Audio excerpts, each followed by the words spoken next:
G'day, I'm Dan Raff, welcome back to the channel and welcome to Fuji International Speedway in Japan for the third round of the first season of the 2021 Manufacturer Series. And I really struggle to find the words to describe this race, but fucking of a cunt, motherfucking son of a blue ball bitch probably comes close.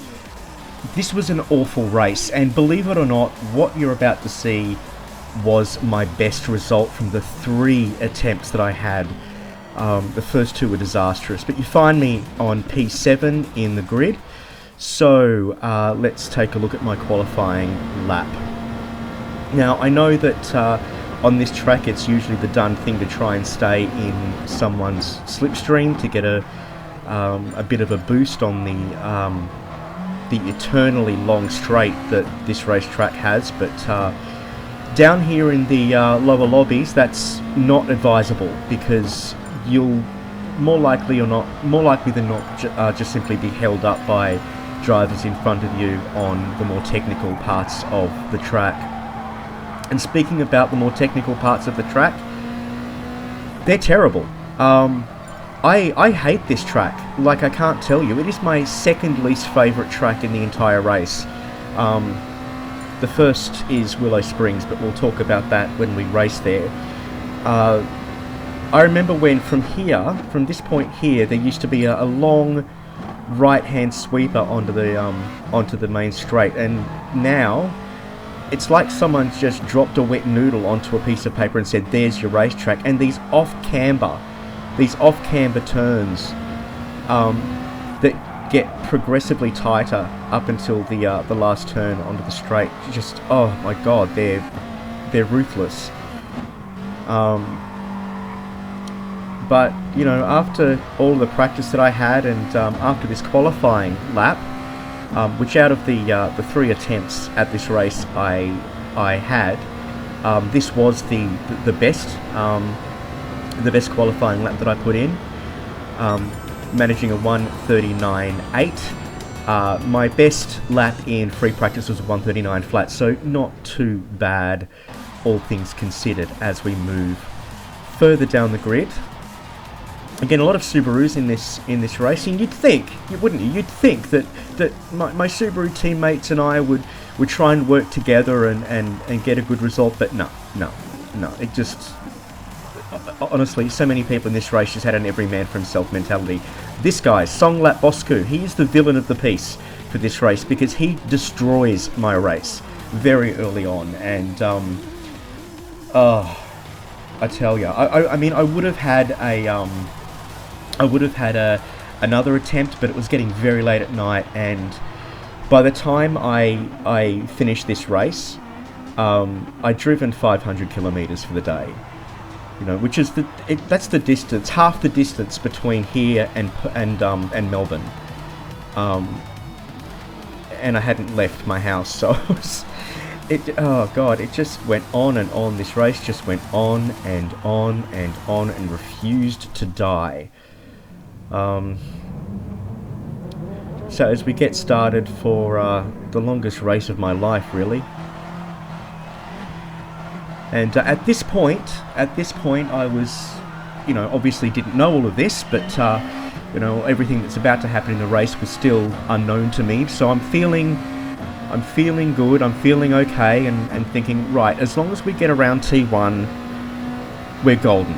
You know, thinking as long as we get around this corner, we are golden. And I was expecting carnage, because there had been carnage, but to my pleasant surprise, everyone behaved themselves and we got around T1 with very little, if any, drama. And Odie grabs himself a penalty, and I wonder what that's for. I can't imagine, but oh, that's what it's for.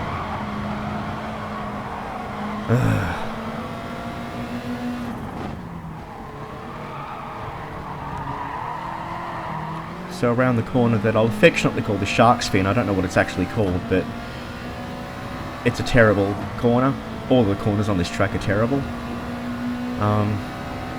And then coming down into Dunlop, I'm thinking, I'm okay, it's all good, and then Song Lap just completely T-bones me out of the race. Totally, it didn't stop and you know, didn't slow down, didn't say sorry. There was no apology forthcoming in the post-game chat. He just continues on. And that's put me down into 18th. That's put me right down into 18th, and I was livid. I was absolutely livid. Because that was, you know, we're only on the first lap, and now I'm essentially starting from the back. And my qualifying lap may as well not have counted for anything. I was really, really upset. But Fuji wasn't quite finished with me yet.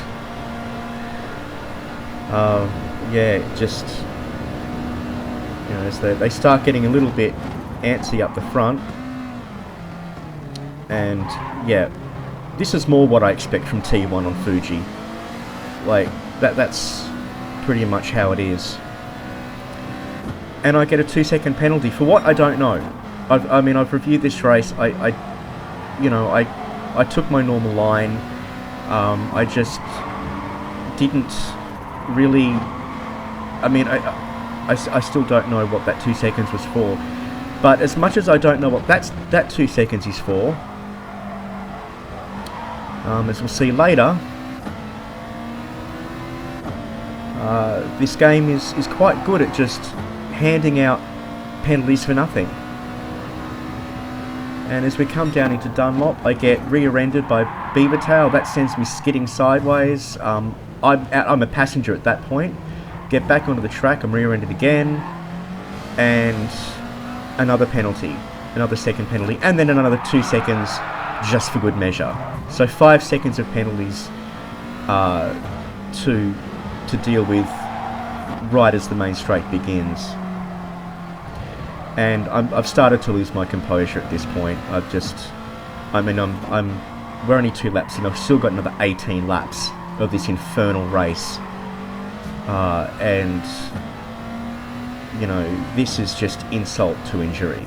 This really is just insult to injury, and it, you know, puts me right back in stone dead last.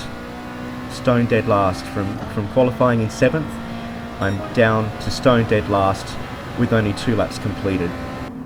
So we'll flash forward now to the end of lap 3. I'm still in last, and I'm about to start my fastest lap of the race, which was lap 4. So we'll move into cockpit view after that, and you know, the only reason this was the fastest lap was because I was so far back from everybody that I essentially had clean air. But yeah, the penalty system has gone through a revamp. I don't know why Polyphony can't ever seem to get it right. It's either too sensitive or it's not sensitive enough. I mean, the previous iteration we had before this one just wasn't picking up on anything. It seems like they've gone back to the previous version of the penalty system, which was overly sensitive, but it's not giving out as harsh a penalty. Like, you know, it's giving out 2 seconds instead of 4 seconds. They just can't seem to get it right. They can't seem to find a balance that works. You know, so I gain a position and gain another. That was probably my fault there, but honestly, at this point in the race, I didn't care. I just wanted it to be over. You know, it had been made abundantly clear to me that the other drivers on this in this race just did not give a damn about anyone else, and I'm not proud of myself for it, but I fell into that trap as well and just stopped caring. I mean, I was so tired and so sick of this race. I just wanted it to be over. Yeah. And it's actually why it's taken so long for me to upload this video as well. Normally I'd have it up by, you know, a day after the race, but I just did not want to revisit this race as we gain on Beavertail on T1 with a nice undercut, and then Adafik gets a bit loose on the track, so we take back P16 and we start the long lonely climb up the order. And this was not the race I wanted to be running. I should have been much further up. So we come to the end of lap 5, and get a nice pass on Retz Qual, and then again on Daimiku, and we fall in behind Mayshul for the slipstream with Daimiku behind us. Now, I don't know what happens with Daimiku up ahead. I don't know whether this is deliberate or whether he just outbrakes himself. But as I make the move on Mayshul to try and get ahead on T1, Daimiku just punts me from behind. Doesn't slow down, no apology, no flash of the hazards, just takes the position off me. And that of course allows Mayshul to get ahead as well, so 2 positions lost again, because another driver doesn't know how to race clean. So yeah, still 14 long laps to go.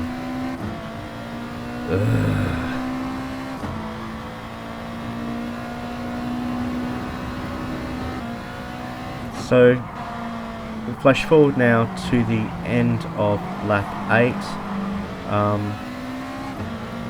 with Johnny with a penalty, so we'll take P13 off him, and in behind Beavertail for the slipstream down this straight, which honestly could give the Nullarbor Plain a run for its money. I mean, if anyone who's ever driven between Sydney and Perth knows what I'm talking about. Just this endless long stretch of road with no end in sight. So we turn in, and Beavertail either didn't see us or didn't care that we were there, and yeah, spin around to the end of lap 9 as I go into the pits to get off the set of softs. I probably should have started on mediums and switched to softs, but yeah, it's academic anyway. I did ask one of these guys if they wanted to take over the driving for the last half of the race, but I didn't get an answer from them.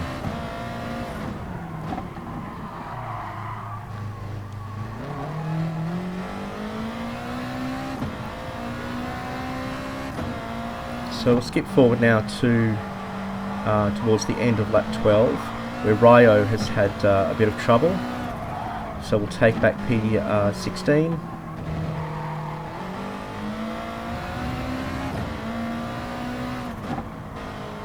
And Mayshul's picked up a track limit penalty, so we'll just stick in behind him for the slipstream down the straight.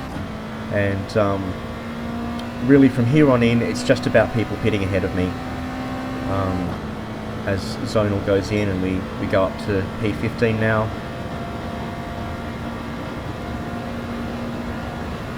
Back down to 16. Zonal comes out of the pits, I should say.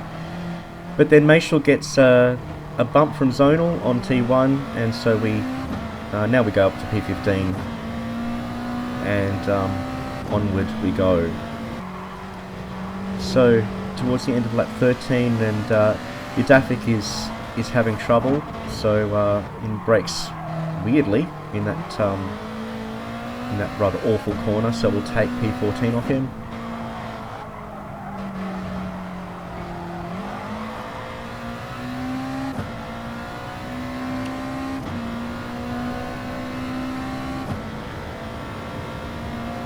Johnny's gone into the pits, so yeah, this is basically how we gain positions now for the end of the race. For the rest of the race, there's not really much more in the way of action.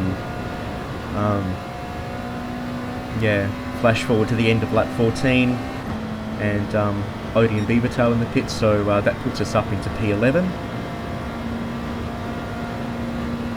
And this is pretty much where we'll stay.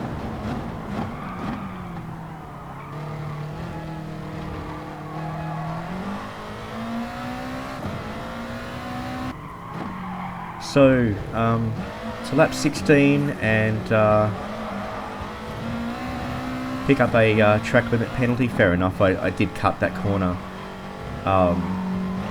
unintentionally, but yeah. So, flash forward to the beginning of the final lap, and yeah, this looks like it's going to be it. I'm still chasing down Mayshall in front of me for P10. I'm thinking that, you know, maybe if there's, you know, if the racing gods are on my side, I might just squeeze out a top 10 finish. But, you know, even now, even with everything that you've seen, this was still the best and most successful attempt at this race I had during this round.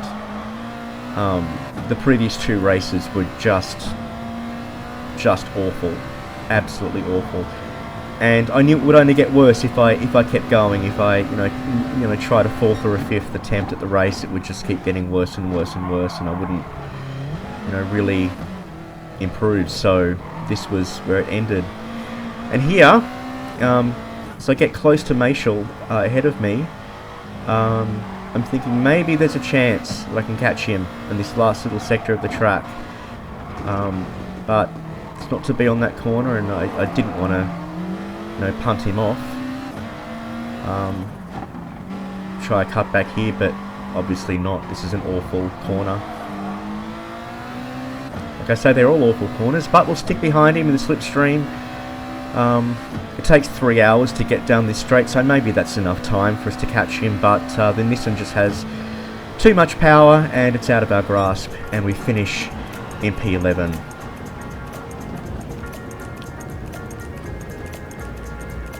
And gladly say goodbye to Fuji.